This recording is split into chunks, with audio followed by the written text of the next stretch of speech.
This is Eric from IONCINEMA.com at the 2024 American Film Festival in Wroclaw. This is the U.S. in progress. I'm speaking to Miles Levin for Under the Lights. A lot of filmmakers will use their shorts as a testing ground for a possible feature. Was this the case here? And how do the short and feature sort of like speak to one another? Yeah, so I remember going into writing the short and being asked the question from a producer, you want to make a feature, just make the feature. Like, why are you wasting your time? Who cares about, the short?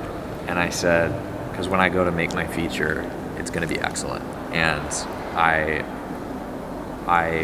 want to nail it. And so I did the short first.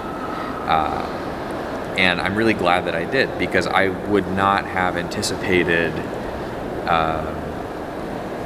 the community's response. I would have planned for the feature much more poorly, whereas now I have a very good understanding of this, evergreen audience that's behind, the film, before it even comes out, which is really very special. I feel like I get to be fascinating a part of something much bigger than me. And had I just done the feature, I would have found that out almost when it's too late. And so going into the feature, we had the biggest Seed and Spark campaign, the most successful one ever, but it's because I saw what happened with the short and I was able to capitalize on that. I was able to plan for that and say, everybody, we're gonna get together and be loud about this, So I learned a lot of lessons by doing the short first, and I recommend that path. I think it's the thing to do. When you're in the writing process, you're selecting, I guess, specific moments from the short, but then that's just it's not even a blueprint. Yeah, one of the lessons that I learned was, although the short informs the feature, and the feature is obviously influenced by the short, that many of the first drafts of the script were thrown away because I was so attached to making the short happen inside of the feature, instead of realizing that they're completely different mediums and they have to be treated differently. So trying to, in a sense, make the short film twice was a mistake, and the best thing that I did was say, okay, we're gonna let them be separate things, and the feature still gets to be, the full exploration of that story, but it doesn't have to happen exactly the same way. And by doing that, it's allowed to be a much bigger world and much more vibrant. Did you find that the writing process here, and going back to what you were saying, did you find it was much more about addition, or did you populate the film a lot and then it became something about subtraction? I went into the film with a very complete and vibrant story for pretty much every character. And through making the film, it had to be very streamlined and very cut back, and which can be hard. There's some characters that I'm extremely proud of the way that they were written, and the character that was created between myself and the actors, and at the end of the day, there comes a moment where you're no longer making a script, you're making a film, and you have to allow the work to speak for itself within its own medium. And sometimes that means doing away with something that was important when it was on paper, but people are not going to read this on paper. Ideally, they'll watch it on a screen, and it has to adapt accordingly. Piers Joza, top lines here. He was also in the short. What was it like to find him again and working on the feature? Was there a shorthand that had developed on the short that sort of like you were familiar with beats on his side? Was there dialogue between you and this actor over this period, where between the short and the feature, where you sort of like explored different elements of it's world building in some sense? What did that participation look like? I, in both projects, very much felt that the relationship between the two of us was extremely important, because while the film is not a biography, it has very, very sensitive autobiographical elements. And so Pierce and I became very close on the short, and that helped the feature, and as well as his performance, which I'm very, very proud of, is very informed by how well we know each other. And we had very, very sensitive closed door discussions, about what it's like to live and be Sam. And we had he's a phenomenal physical actor. He is extremely talented with his physicality, and so he is someone that I could trust to represent this person and all of his physical challenges in a way that was extremely authentic. I held him to a standard of, I need to be able to look you in the eyes and see myself. But I was thinking back to topical subjects, and there's a specific tone that you employ in this film. I was wondering if there was what were reference points? It doesn't necessarily need to be cinema, but what were some reference points in order for you for this to pass the BS test? To pass the BS test? Yeah, because you want something that's authentic. It's not preachy, is the yes. The idea? Yeah. Yeah, it's not. This film is very simply not an educational piece. If I put forward a narrative fiction feature, and my goal is to teach a bunch of people about something, I failed, because I want the world to respond to this on their own time and on their own terms. I want people to watch this and have their own thoughts, and I don't want to have to be in the room to have a whole discussion about the whole thing. Otherwise, I wouldn't have made a movie, I would have made a pamphlet, right? And so, the film, it was very important to me that,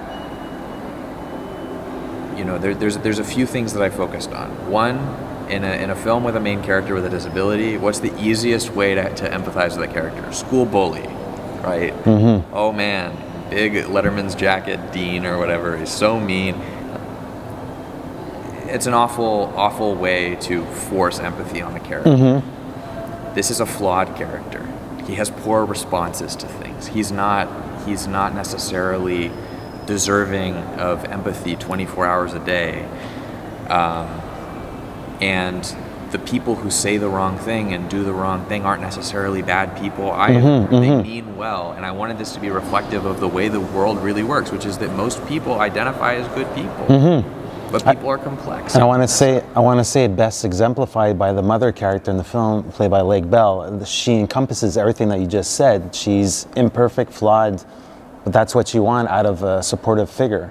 Right, and I want people to see the real world reflected through this project.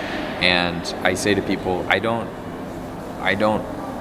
not asking the audience to step into our shoes as people with epilepsy. I'm not asking them, oh, you're going to live my life for you. No, that's crap. That's bad. You're simply going to, I think, feel echoes of yourself through someone else's life that you might not have encountered, and that's enough for me. This is a collaboration with Vanishing Angle, a production company that's been in the sphere for at least a decade plus. One of my favorite films of the comedies of the last decade happens to be in their wheelhouse. It was Jim Cummings' Thunder Road. So I admire how they select projects that feel like different skews. Comedy, shorts, horror genre. How was it to get their support, their backing, seeing that they are well versed in different shapes and forms and whatnot in the American indie sphere? Yeah, I mean, Vanishing Angle's work obviously speaks for itself, and I think that something about this project just really struck a chord with Natalie, and I think that, if you read like the Vanishing Angle mission statement, it's that they like supporting like a fresh voice, they like supporting something that they feel is up and coming, and I remember that when the short came out, which was produced independently of Vanishing, I remember Matt Miller, he found it and had an Instagram post. He was like, this is one of my favorite shorts of the year, you know? So it was sort of like on their radar, and, you know, they liked the script a lot, and I had, you know, worked with them on their community on it, like sort of mutual friends. And then we had the opportunity the film was a part of Tribeca's Untold Stories program, and that was just a really wonderful opportunity to say, like, hey, like, let's join up, let's make it happen. Great, you had some traction beforehand. Final question. So we're here in Wroclaw, U.S. in Progress, sort of like is a Tinder match with helping with the, you know, the post. I think that's something that's often overlooked by, I want to say, first-time filmmakers, but the post-production process could be messy, could be daunting, it's a whole other phase of the film that I think a lot of people don't consider. What's, if you could make one point about your experience being in post and how that feels as the third and final act, how does that feel to you today? Because you're still living it. Yeah, I feel incredibly supported being here. This is a really special program, and that I was unaware of prior to this, but it's really remarkable to walk into a room. It's a pitch session, but it's not really, because you're getting up and you're saying, listen, this is my movie and this is what I need, and everybody takes notes. You know, it's not, and everybody's gonna walk away with support. It's not a win-lose situation. This country just genuinely wants to join up with projects they believe in. It's so wholesome. It's so wholesome. And the thing with Post is that, you know, ultimately you are discovering your movie. You discover it in on the page, you discover it in the room, and then you discover it again in post. And you are really deciding what it's going to be, what it's finally going to be. And a lot of films kind of cap out because the dream is not accessible. The thing you want to do, the edit you want to make, there's no time, there's no money, the cleanup isn't possible, it can't be saved, whatever. And so, you know, being at this event, I really have the opportunity to say, no, I have a vision and I want to see it done, and there's a room full of organizations that want to see that happen. That's a really beautiful thing. An easy way to keep up with the film is on the Under the Lights Film Instagram or underthelightsfilm.com. If you put your email in, then you'll know about where all the screenings are going to happen. Something that's really sweet about the Instagram is that's where you see a lot of videos and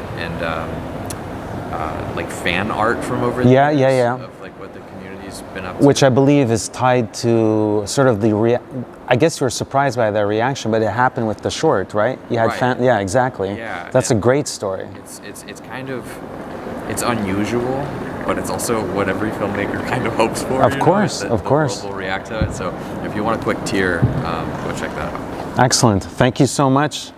Hey, this is Eric from IONCINEMA.com. If you want to support us, subscribe below. For more reviews, interviews, film festival coverage from Sundance, Cannes, Toronto, you want to check out these guys on this side.